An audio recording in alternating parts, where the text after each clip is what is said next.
Hello friend, I hope कि सब लोग ठीक होंगे। तो आज की क्लास में हम लोग देखेंगे हिंदी साहित्य और हिंदी ग्रामर के क्वेश्चन देखेंगे, यानी कि हिंदी व्याकरण के क्वेश्चन का देखेंगे। ठीक है, तो क्वेश्चन टोटल आपके 30 क्वेश्चन रहेंगे। तो चलिए क्लास को स्टार्ट करते हैं। यहाँ पे क्वेश्चन नंबर फर्स्ट यानी कि 36 से, मंटो मेरा दुश्मन है किस प्रकार की रचना है, किसने आके लिखा है? तो आंसर होगा मंटो। यह आपका संस्मरण है देखा जाए तो, और ये उपेंद्र नाथ अशोक के द्वारा लिखा गया है। इनकी भाषा हिंदी और उर्दू थी। ठीक है, नेक्स्ट एक ही ज़्यादा है नेक्स्ट क्वेश्चन का आंसर देना।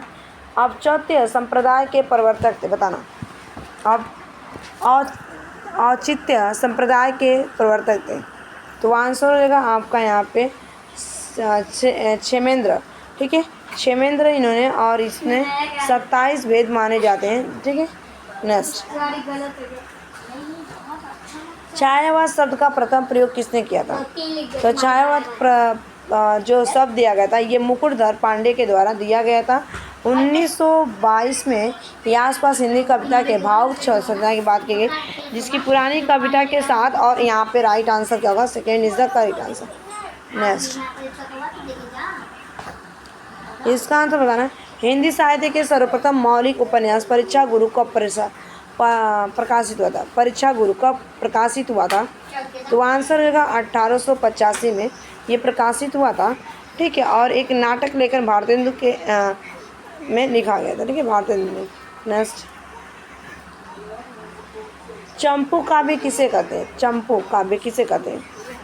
तो आंसर होगा गद्य और पद्य मिश्र रचनाओं को हम चंपू कहते हैं। क्या बोलते हैं? चंपू, यानी कि राइट आंसर थर्ड। नेक्स्ट निम्न में से कौन उत्तर प्रदेश के उन्नाव से संबंधित है? तो आंसर होगा यहाँ पे ओंकार नाथ त्रिपाठी। ठीक है, ओंकार नाथ त्रिपाठी हो जाएगा यहाँ पे, जो कि हरिदास संप्रदाय के संस्थापक और अंतिम गुरु स्वामी हरिदास थे। ठीक है, और इसे सखी के संप्रदाय भी कहते हैं। इनकी कृतियाँ सिद्धांत और केली मॉल है। नेक्स्ट निम्न में से कौन उत्तर प्रदेश के उन्नाव? तो ये अभी जस्ट मैं आपको बता के, ओंकार त्रिपाठी जी फर्स्ट। नेक्स्ट हरिदासी संप्रदाय के संस्थापक कौन है?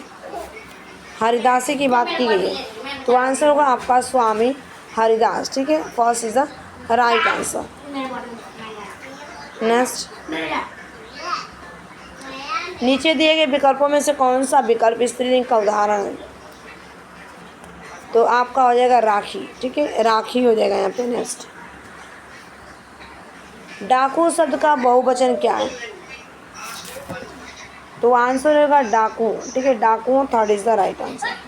नेक्स्ट निम्न में से कौन सा शब्द पुरुषवाचक सर्वनाम का उदाहरण है?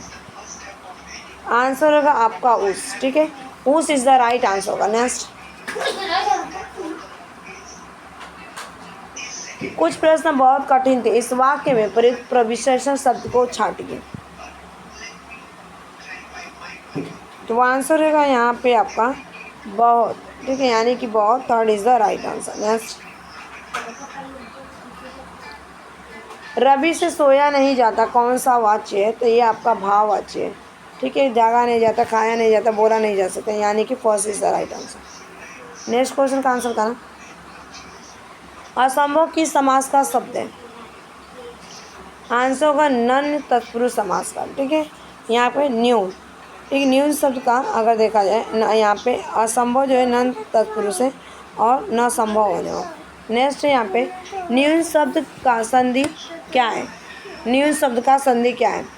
तो आंसर होगा यहाँ पे राइट आंसर नी जमा ऊन हो जाएगा। ठीक है, नी जमा ऊन हो जाएगा। नेक्स्ट श्यामलाल शब्द में प्रत्यय क्या है? श्यामल, श्यामल शब्द में प्रत्यय, तो आंसर होगा अल। ठीक है, अल, श्याम अल।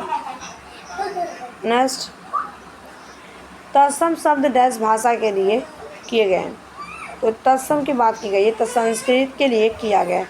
ठीक है, संस्कृत एक तत्सम है। नेक्स्ट कान पर जू ना रेंगना मुहावरे का क्या अर्थ है? आंसर होना ध्यान न देना। ठीक है, किसी की बात का ध्यान नहीं देते हैं तो बोलते हैं इसके कान पे जू नहीं रेंगना है। नेक्स्ट मैं सत्य कहता हूँ सखे, सुकुमार मत जानो मुझे। ठीक है। यमराज से भी ये युद्ध में प्रस्तुत सदा मानो मुझे है, और की तो बात क्या है, गर्व में करता नहीं। मामा तथा निज तात से भी समर में डरता नहीं। उपयुक्त पंक्ति में कौन सा रस है? आंसर क्या होगा इसका? तो आंसर होगा यहाँ पे वीर रस। ठीक है, वीर रस। नेक्स्ट, इसका आंसर बताना। इसका आंसर बता आप लोग। ठीक है, कि किससे किससे से कहे कौन बतलाए, धीरज हाय धरु कैसे, पंक्ति में कौन सा अलंकार है बताना। तो आंसर होगा यहाँ पे अनुप्रास अलंकार। ठीक है, आंसर होगा आपका अनुप्रास अलंकार होगा। Fourth is the right answer. Next, नीचे दिए गए विकल्पों में से कौन सा विकल्प पुल्लिंग का उदाहरण है बताना। आंसर होगा मौसम। ठीक है, ये पुल्लिंग है। नेक्स्ट, बाकी आपका स्त्रीलिंग है। नेक्स्ट क्वेश्चन का आंसर देना। बच्चों की भाषिक अभिव्यक्ति के आकलन के लिए किस तरह के प्रश्न सहायक नहीं है? आंसर होगा आपका बहुविकल्पीय। ठीक है, ये आपका सहायक नहीं है। First is the right answer. Next, उच्च प्राथमिक स्तर पर हिंदी भाषा शिक्षण में सर्वोपरि महत्वपूर्ण सामग्री है। तो आंसर होगा आपका बाल साहित्य। Third is the right answer. Next, इनमें कौन सा भाषा विकार नहीं है? तो भाषा का विकार नहीं पूछा गया है। तो आंसर होगा बड़बड़ाना। ठीक है, बड़बड़ाना आपका नहीं होगा। Fourth is the right answer. Next,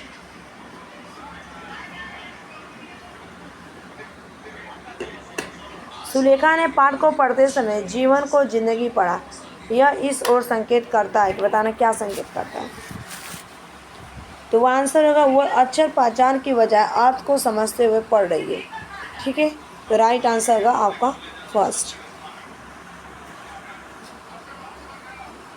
सुवेर 1 साल पहले असम में से पंजाब आया। वह हिंदी भाषा का प्रयोग करते समय त्रुटियां कर रहा है। एक शिक्षक के रूप में आप किस स्थान को सही मानेंगे बताना। इसका आंसर क्या होगा? तो देखो, इसका आंसर अगर देखा जाए यहाँ पे तो हो जाएगा कि सुवेल को भाषा प्रयोग के अधिक से अधिक अवसर प्रदान प्रोत्साहन देना चाहिए। तो राइट आंसर आपका fourth is the correct. Thanks for watching this video. Bye bye, take care, have a nice day.